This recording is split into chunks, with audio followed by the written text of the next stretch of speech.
What's going on, everyone? Welcome back to another episode of Blake's Take with me, Blake Neiman. And the last time Kyrie Irving took the court at the Barclays Center in Brooklyn was June 7th of 2021, when he helped lead the Nets to a 2-0 series lead before coming down with a season-ending ankle injury in Milwaukee. However, we all know it was not that injury that has prevented him from returning all this time this season. Irving has only played a total of 20 games this season due to his status as an unvaccinated player, which has made him ineligible to play in home games for the Nets based on New York City's private sector vaccine mandate. However, thanks to some recent provisions by New York City Mayor Eric Adams, local athletes and performers will now be able to work in the city regardless of vaccination status, thus meaning Kyrie Irving is back in Brooklyn.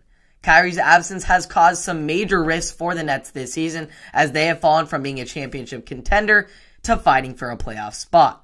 Also, their roster has made some significant changes, as the shoulda, woulda, coulda big three with James Harden will be left at that, as the Nets dealt Harden to Philadelphia in return for solid role players like Seth Curry and Andre Drummond, some draft picks, and Ben Simmons, who also has yet to take the court this season due to his own personal mental and physical reasons.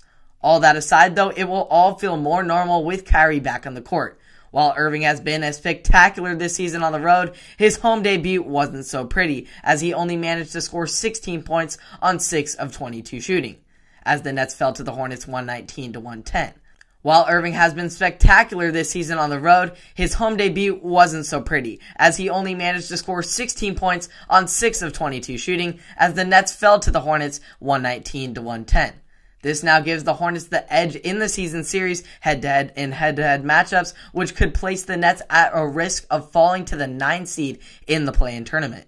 Even though Brooklyn came up short in this critical game, the ability to now have Kyrie available full-time the rest of the way is a huge boost for this team. If they could just manage to get through the play-in tournament and slip their way into the postseason, with the Kyrie and KD duo now being able to take full effect and the possibility of Ben Simmons returning in the near future, the Nets could bring forth a big challenge for the Eastern Conference's top seeds.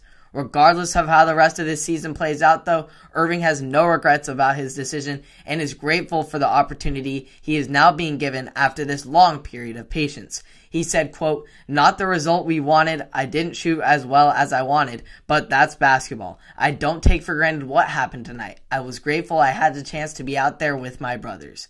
So while Brooklyn may have a 38-35 overall record, that record does not speak for what they are capable of doing down the home stretch of this season, and most importantly, the playoffs. They have currently the best player on the planet in Kevin Durant, and arguably the most skilled player the game has ever seen in Kyrie. With those two paired together to go along with guys like Seth Curry, Andre Drummond, Patty Mills, and a potential Ben Simmons down the road, this team is destined for greatness if they can maximize their chemistry with one another. The question now is it too much to ask in too little time? It's a valid question, as we saw this was the downfall of the big three last year, who only played 13 games together, as Harden, Kyrie, and KD were never able to figure it out.